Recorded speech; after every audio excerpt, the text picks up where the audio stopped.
Assalamu alaikum 3 class. Good morning. How are you? I hope you all are fine. Let's start our today's work. Open your Islamiyat reading book. Open your Islamiyat book and your page number is 6. Your sabak number 3 and your topic is Arkan-e Iman. Your topic is Arkan-e Iman. Let's start our reading. पिछले सबक में हमने ये पढ़ा कि ईमान क्या है। हमने ये भी पढ़ा कि किन किन बातों पर ईमान लाना ज़रूरी है। वो तमाम चीज़ें जिनको सच्चे दिल से मानना लाजिम है, इनको अरकान ईमान कहा जाता है। इस सबक में हम अरकान ईमान के बारे में तफसील से पढ़ेंगे।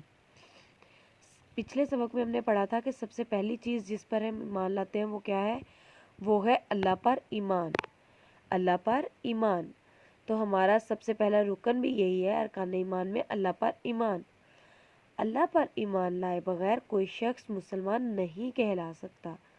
अल्लाह पर ईमान लाने का मतलब है कि आदमी ज़ुबान और दिल से माने कि अल्लाह एक है, इसका कोई शरीक नहीं, अल्लाह के सिवा कोई इस लायक नहीं कि इसकी इबादत की जाए। इस कायनात की हर जानदार मखलूक को ज़िंदगी देने वाला अल्लाह है। इस कायनात का एक ज़र्रा भी अल्लाह के इल्म और ताकत से बाहर नहीं है। सारी मखलूक अल्लाह ताला की मोहताज है, वो किसी का मोहताज नहीं। अल्लाह सारी दुनिया का रब, खालिक, मालिक और राज़िक है। अल्लाह हमेशा से है और हमेशा रहेगा। अल्लाह जो चाहे जैसे चाहे कर सकता है, इसे कोई रोकने की ताकत नहीं रखता। यानी अल्लाह पर ईमान के अंदर हमें इन सब बातों पर ईमान लाना लाजिम है। नेक्स्ट अगर हम आए पेज नंबर 7 पे, तो पेज नंबर 7 पे हम देखेंगे कि हमारे पास है नंबर 2 फरिश्तों पर ईमान। नंबर 2 फरिश्तों पर ईमान।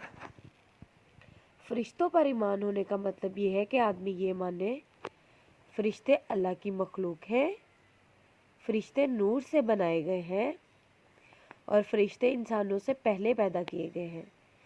फरिश्ते कभी गुनाह और बुरे काम नहीं करते, वो हमेशा अल्लाह के हुक्म के मुताबिक काम बजा लाते हैं।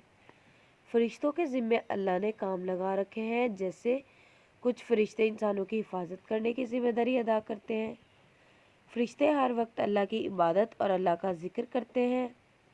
हज़रत जिब्राईल अलैहिस्सलाम फरिश्तों के सरदार है। यानी पहला रुकन अल्लाह पर ईमान, दूसरा रुकन फरिश्तों पर ईमान। तो आपने इन ईमान के अंदर देख ली हैं चीज़ें कि अल्लाह पर ईमान लाने के लिए और फरिश्तों पर ईमान लाने के लिए हमें किन किन बातों पर ईमान लाना ज़रूरी है। आज के लिए हमारी इतनी ही रीडिंग काफ़ी है। I hope you all are understand. आपने इस रीडिंग में डिफ़िकल्ट वर्ड्स को अंडरलाइन करना है। अल्लाह हाफिज़ स्टूडेंट्स।